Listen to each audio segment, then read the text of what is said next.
Hirsi Ali, was invited to speak at Yale yesterday. And my next guest is the one whose group issued that invitation. He says the Muslim Student Association tried to get her canceled. They were not successful. And here is some of what Miss Ali said.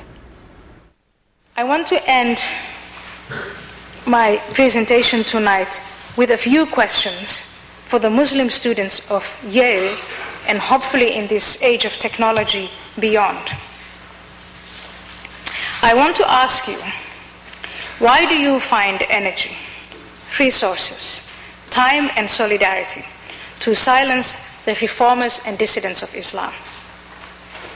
Why don't you devote all that energy to exposing and expelling the preaching teacher who has infiltrated your homes, your streets, your neighborhoods, your mosques, your schools and Muslim centers? Muslim Students Association of Yale, you live in a time when Muslims are at a crossroad. Every single day there is a headline that forces the Muslim individual to choose between his conscience and his creed. The Muslim world is on fire, and those fanning the fire are using your core creed. With every atrocity they commit, they remind the Muslim of his commitment to submit to Allah. Will you submit passively or actively, or will you finally stand up to Allah? Thank you. Rich Lizardo is a senior at Yale University and president of the William F. Buckley Jr. program. Rich, good to see you. So you invited her, and now the Muslim Student Association is saying, we never demanded that she be canceled, we just wanted an additional speaker. Right, so they never formally asked for a cancellation. This was only in a personal meeting that one of the student representatives had with me. But and she said what? That she wanted to happen? So she issued her concerns, and she said that she would be very hurt and her community would be very hurt, and she asked me if I would reconsider having Ms. Hirsi Ali come and speak with us. So they did want her gone initially. You said no. Then they said, look, we just wanted an additional speaker because that's free speech. If you don't like speech, the answer is more speech, not less. Correct, correct. So why didn't you do that? Well, you know, we thought that that's not actually expanding free speech. They could have their own event if they would like to, but we weren't going to do something so disrespectful to Ms. Hirsi Ali as to change the format of the event. They wanted someone, in their view, who would correct the record on Islam. Exactly. And? Well, it was not only that, it was someone, they thought that she didn't have the credentials, that her life experiences don't make her qualified to speak on Islam. This is a woman who was subjected to genital mutilation. She has all of the badges of the worst parts of Islam. But she's been a fierce critic of Islam. And by the way, a death sentence, multiple, have been issued against her. Somebody she made a film with got murdered, and a fatwa was issued against her. She walks around with security. She's an endangered person because of her outspokenness. And yet, repeatedly, some in the Islamic community want to silence her voice. What happened last night? Well, last night was a fantastic lecture. It was a packed event. Over 300 people came up and showed up, and we had to turn away over 100 people because we just didn't have room to seat them. Did they cheer her? Did they boo her? She got 3 standing ovations. Wow. Surprisingly. Wow. Rich, thank you for telling your story. Yeah. Thanks for having me. Also joining us tonight, Harris Zafar, national spokesperson for Ahmadiyya Muslim Community USA and author of Demystifying Islam, Tackling the Tough Questions.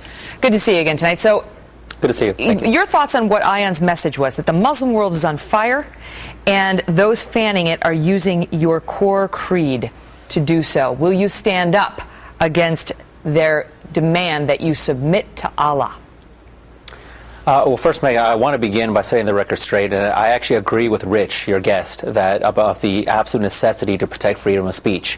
I defend her right to speak and don't support any calls for her event to be canceled because my faith compels me to have that belief. That's why an entire chapter of my book is dedicated to a detailed analysis of freedom of speech. And you know, this is the same group that got her canceled at Brandeis. I mean, they're after her. They don't like her out there offering her views.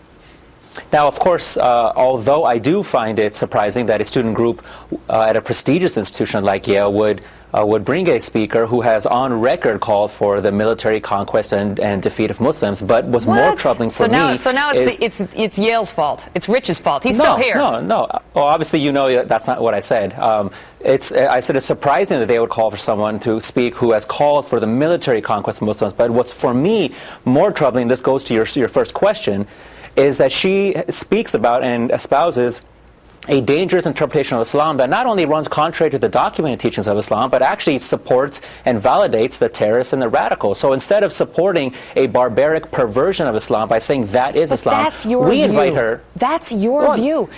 Which is why I said that I defend her right. But listen, Harris, does she not get to opine and say what she thinks about Islam, or about radical Islam, about Islam, having undergone what she did? Well, Megan, I guess I have to say it a third time, that I do defend her right to hold those views and to speak on her views. Right, but then you criticize the university for inviting her.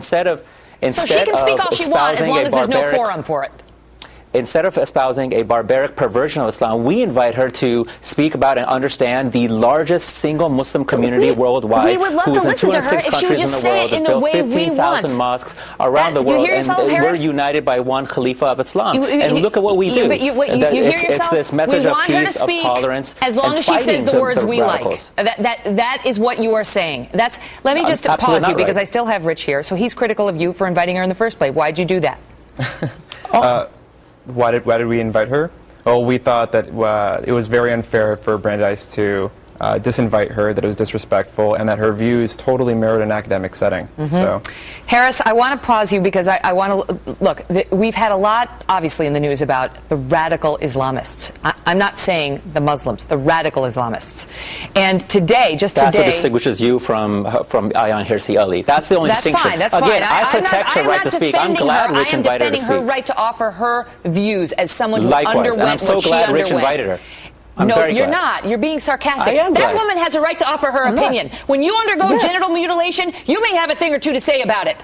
Megan, you have to listen to me. I'm not lying. I'm glad he invited her. You are saying you're glad that they invited her. Then, by the way, you just said you weren't glad, and you were surprised that a university like Yale would issue that invitation. That's what you said. And then you said that she shouldn't be given the forum. Yes, you did. The bottom line for us is, as Muslims who are seeking to reform Muslims, we agree absolutely, especially on near everything of our closing statement, on the need for reforming the Muslim actions around the world. When she talks about FGM, when she talks about the oppression of women, when she talks about Sharia and jihad, we're right there. Not just lately, for 125 years, the Ahmadi Muslim community, under the leadership of our spiritual leader, have been doing that. So that's what I'm saying is that if we can't just, the only thing I take exception with her is not her views. I mean, she's gone through some traumatic experiences. The only thing I take exception is when she says that is Islam. And say, well, that is those Muslims, and we're fighting those Muslims. We've condemned ISIS and Boko Haram, and we asked her to join us in our fight. Now it's my turn.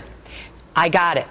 But just as you have been given a forum here on the Kelly File to say what you want to say, Ayaan Hirsi Ali deserves to say what she thinks and speak about her own experiences without having you say it was inappropriate for them to give her a forum, and without the Muslim Student Association repeatedly trying to silence her we will never voice. try to silence anyone. We want to respond to speech with our speech. Thank you. Good to see you. Rich, thanks to you as well.